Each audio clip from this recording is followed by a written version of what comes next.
Pathé ba waaw Pathé bi ñu bëgg waaw xoolal ma lii Khalil waay lay na xëy na la mais Pathé Baldé mi yéen mën na bëri di Pathé da song na ko jàpp na loxo bi xoolal Pathé fay nag ay waay jël na ko ay waay bu ko jay waay jël na ko ay waay woo Safi daan na waay xoolal ma stade bi yow xoolal ma stade bi ndeysaan Ama Baldé Khalil ndeysaan lay la xëy la ndeysaan Pathé Baldé ñëpp a ngi koy tàccu ndeysaan waa lii dafa naay c'est beau macha allah ndeysaan lii c'est beau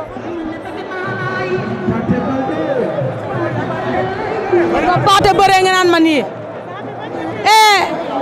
Pathé bañ nga ne du génn Khalil mbaru Khalil bi ne du génn Pathé ne du génn non Pathé mbër la oh Pathé mi mbër la de ndeysaan xoolal Pape Sarr Khalil jël ma Pape Sarr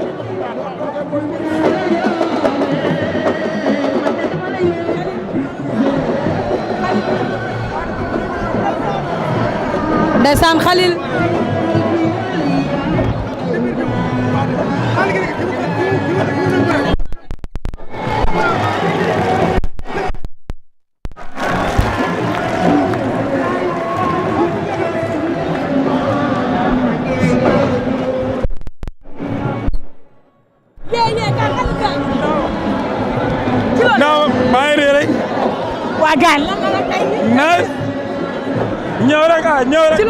maa ngi nii sant yàlla rek waaw ñëw ànd ak Serigne Ndiaye di ko ñaanal yàlla may ko ndam waaw loolu rek moo ma fi ci loolu nekk gi dégg naa ay adversaire yi ñooy proposé ci loolu waaw ñuy proposé ay adversaire mais ba tey loolu doyul doy caatu daal dégg naa ko waaw gars yi dañuy wax rek mais man moom tant que lamb taxawul moom mënuma caatu Daouda Fall Pam Ndoye pare na non man pare naa pour bëre ak mbër yëpp Alpha man dégg li ma la wax Farma Dia Pam Ndoye yow ko dem man xoolal nekkul ma fi benn man pare naa pour bëre ak mbër yëpp waaw pour bëre ak mbër yëpp en tout cas daal maa ngi samay entraînement maa ngi sama bopp maa ngi gérer waaw nekkul ma fi benn mbër nekkul ma fi tamit benn promoteur xale laa damay entraîner damay liggéey maa ngi sama bopp di gérer ku ma lamb boole rek dinaa bëre yàlla ko yàlla may ndam moog fii sa bala incha allah waaw dara waaj nañ ko bu baax ñi ngi waaj bu baax a baax waaw direct bi di nuyu waale ñiy seetaan ñiy suivre direct bi yëpp góor jigéen mag ndaw ñëpp ñu ngi leen di nuyu. waaw Pathé Baldé ni mu bëree baax na xam nga moom day neexal waaw day neexal nit la koo xamante ne ku nekk boo sañoon sax Pathé Baldé bëree sa bés parce que gis nga bi mu daanoo stade bi dañ ko tàccoo man bi ma duggee dem naa ba si ci mbikaayam encouragé ko ñaanal ko ni ko defal nank yal na la yàlla may ndam moom laa faraloon wóor na yàlla. bëreeg ak Sokh ak ki nga xamante ni moom mooy Jackson combat bi nan nga ko gis. waaw combat naataangoo la 50-50 la ku nekk mën naa daan sa morom waaw ku si juum rek daanu. dina gaaw combat bi. ah non combat bi du gaaw déedéet gaw moomu gaaw de. ndeysaan Gris Bordeaux ngi noonu mbokk.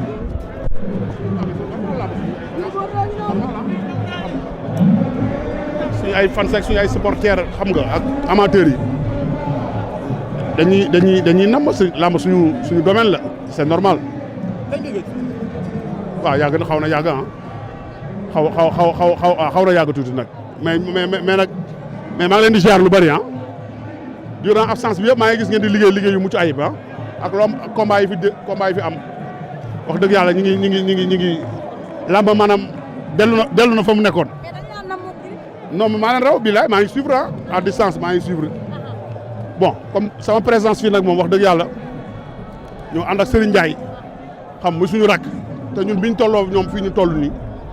wax dëgg yàlla bu ñu gisoon suñu ay mag di ñu assister suñu ay combat dañuy daf ñuy galvaniser moo tax tey wax dëgg yàlla ñu bàyyi suñu yitte yëpp xam nga accompagner ko pour yàlla may ko ndam ak booy yi nga xam ne dañ nekk écurie bi ba pare bon am ay échange ku mel ni Lac Rose ay ñoom Gris 2 boo yu bëri dañu am ay combat wax dëgg yàlla gëj nañ am intensité de travail yi nga xam ne actuellement moom la ñuy def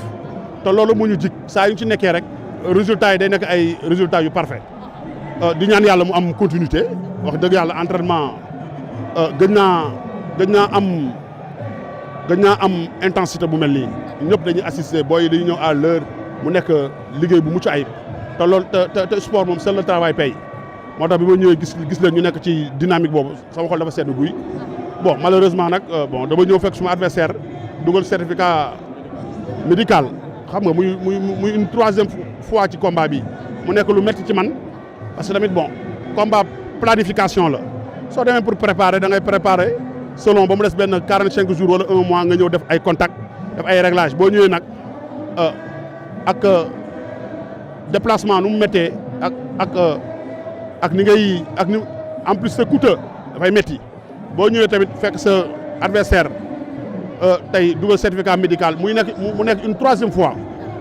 dafay métti parce que tamit àdduna du baax ba promoteur bi am lenn lu mu lay def relonge mu métti trop mais nag ma sante ko yàlla parce que Ama suma rakk la te damay wax ni bon après son combat contre Modou Lo gis naa ay sorties yu bari au niveau de sa famille xam nga ñuy déplorer que ne waroon na bëre warul bëre waroon na xam nga ma xam ni kii peut-être xaw ma ñoo ko booster pour mu def combat bi mais xam naa ni amoon naa njort trop ni bu jógee ci combat bi est-ce que dina entamer suma combat ak moom ñaawoon naa ci njort trop. la waroon ñaaw njort rek. non parce que dégg yi ma après son combat contre Modou Lo sa famille dama leen di gis ñuy wax. comme si dañ ko poussé dañ ko booster pour mu bëre nekkul woon en bonne santé pour faire son combat dama ko dégg ay famille di ko wax kon boog ma xam ni ak man élan bi ma nekk su fajuwul ba wér du am benn chance ci man parce que dynamique de travail bi ma nekk ak intensité bi tey mbër bu pare sax da ngay am problème waxatum laa mbër bu ñaan bu ñuy sikki sàkka en toute sincérité waxuma ko pour faire plaisir à quiconque mais intensité de travail bi nga xam ne dama ci nekk mbër mu pare sax da ngay am problème waxatum laa nag mbër bu ñaan pare naag parewul. su ma déggee mooy. lii bii ñu gis bu bëreewoon ak Ama Baldé dina daj lu métti. préparé wu ma pour Ama Baldé dama préparé wu pour saison bi pour adversaire waaw mais dama maanaam une bonne préparation doo ko def pour benn adversaire da nga koy def pour toute une saison parce que saison bi war nga ci mën a bëre une fois ou 2 fois te léegi enchaînement combat yi dafa xew Modou Lo mi ngi bëri ki dem au bout de 2 mois mu bëriwaat kon ça veut dire que un lutteur dafa war a nekk dynamique de travail boo xam ne tey du toog tey mu bëre su ma xam nga day métti mais nag maa ngi koy sante yàlla parce que Ama Baldé suma rakk la si suma njaboot la bokk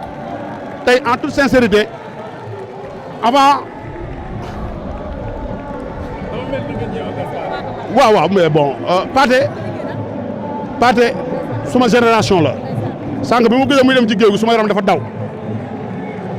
j'avais des larmes barke Cheikhou Tidiane billahi wala dafa nekkoon maak moom ñoo débuté ndoo làmb ci mbapat bokkoon na ci adversaire yi gënoon naqari pour ma bëre ak moom bëre pour ma daan ko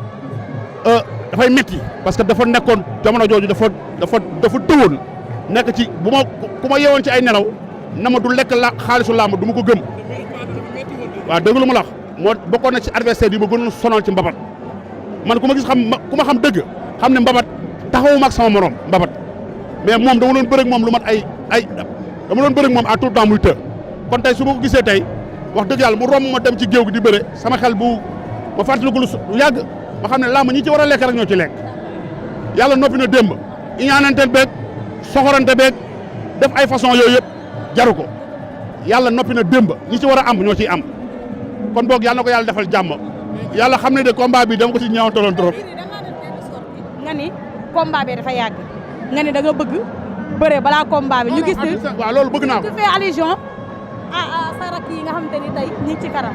nag ñu ngi naan Gris Bordeaux est-ce que tey ko joxoon avance ki nga xamante ne moom mooy Siteu ndax gis nañ tamit ki nga xamante ne moom mooy Reug Reug def na dem benn exploit est-ce que tey booy yooyu tey nekk si kaw Gris pare na pour bëre ak ñoom. si parce que tey bu ma sañoon tey mënoo nekk ci dynamique de travail nga ñëw ñu reporter combat bi war la yóbbu 6 mois préparation dafa metti yaram ndox la ak deret mënoo di on n'a pas temps à perdre mënoo di préparer au combat ñu yóbbu 6 mois préparation boo nekkul ci dara waaw mais boo nekkee ci dynamique de travail 6 mois dafa bari man ma sañoon tey en toute sincérité ñu jox ma benn combat wu 2 mois ou booy yooyu baax na dañ ma jox ma taxantu ko ñoom dafa rafet musculaire barke Khalifa Malick ma soccoo leen ooyu ma dañ ma leen jox dans 2 mois. ni mu def la dëgër. Modou Fall ak man du ma Lac de Guiers du ma Pathé Ndiaye man yoo xam nga ma waaw waaw dama ne la en toute sincérité su ma sañoon barke Cheikhou Tidiane ma am un combat de 2 mois parce que nekk naa ci liggéey boo xam ne tey 2 mois ça suffit. mais nag loolu risque la parce que fi mu toll nii boo yaa ngi génnee mag ñi la. risque la man yan booy ñan la ñuy génnee ci làmb ji est-ce que génne nañu ci làmb ji koo xam ne bu arbitre sifflé noo def médecin am yoon ci sa diggante ak moom man xam nga ma de non booy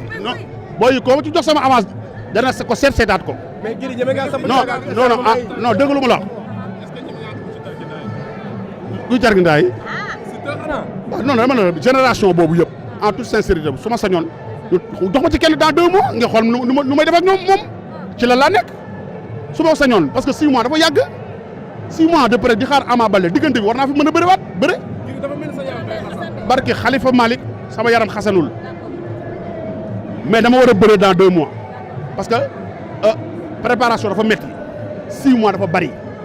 su ma sañoon génération boobu yëpp Lac de Guiers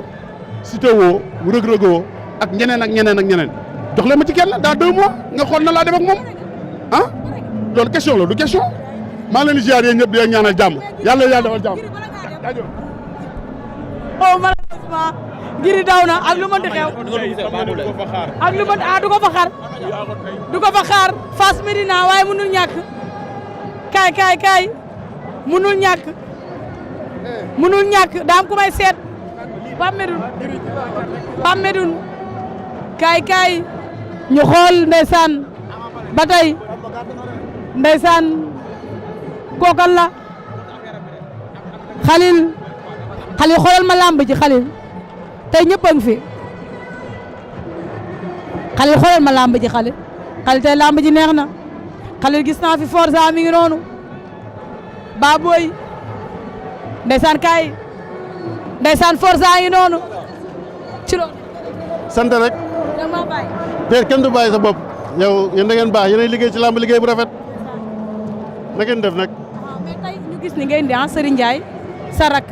sa doom ndax ku ne Serigne Ndiaye na Forza tey combat bi nan ngeen ko waajee. waaw waaj nañ comme ni ñu daan waajee combat yi passé rek xam nga mbër bu pare day neex a préparé te moom macha allah moom toujours mu ngi si liggéey bi mu ngi doon compétir ba ay de compétition bi nekk si tal liggéey bi kon day neex a gunge neex na waajal tamit aussi. mais Forza ci loo nekk depuis ba nga bëree ba tey ci lan nga nekk. man maa ngi nii di waajal rek toog di xaar mbër bu ñëw ma jël ko. ñan ku ñëw baax na. way ndaw. ku ñëw baax na. ñëw baax. waaw. allo bëgg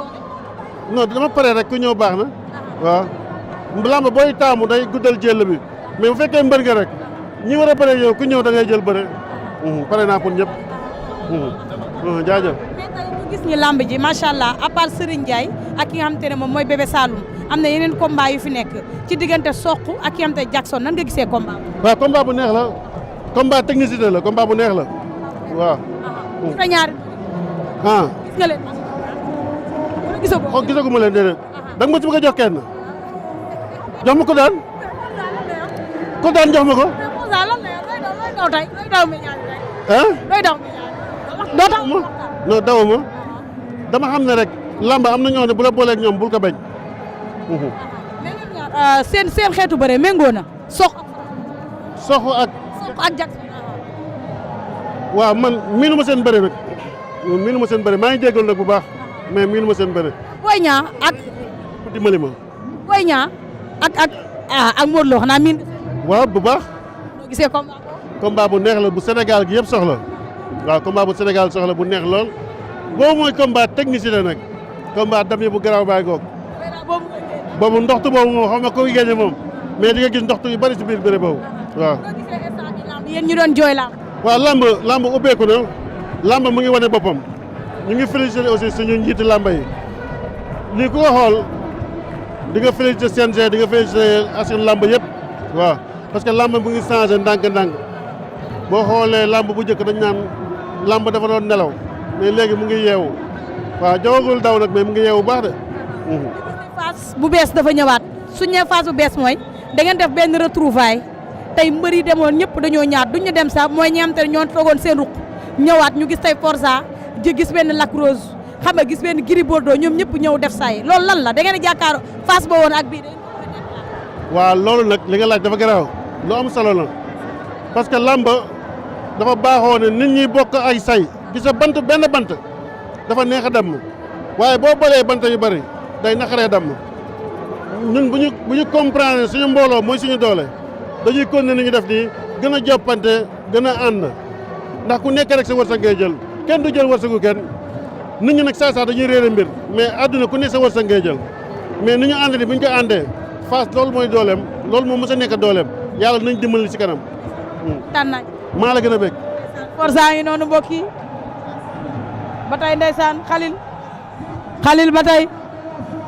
Khalil ñu dem delluwaat suñu place man ko Khalil ñu demaat suñu place présentation dafa mel ni Caatu Waalo ak Kaw Gourdin la de ndeysaan dafa mel ni Caatu Waalo ak Kaw Gourdin la ndeysaan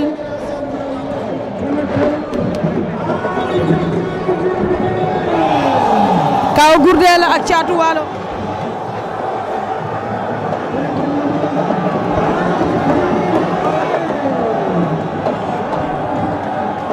ndeysaan mbokk yi Kaw Gourdin Caatu Waalo arrièreal bu baax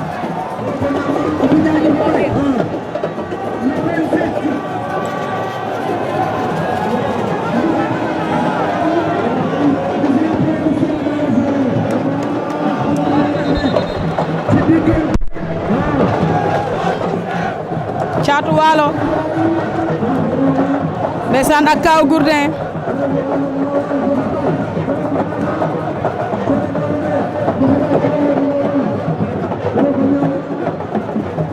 ndeysaan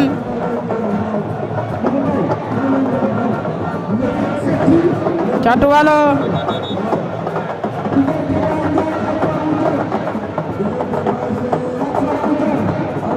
ndeysaan ñaari xale yaa ngi ci diggi géew bi Kaw Gourdin Bulldozer Caatu Waalo Valdo ndeysaan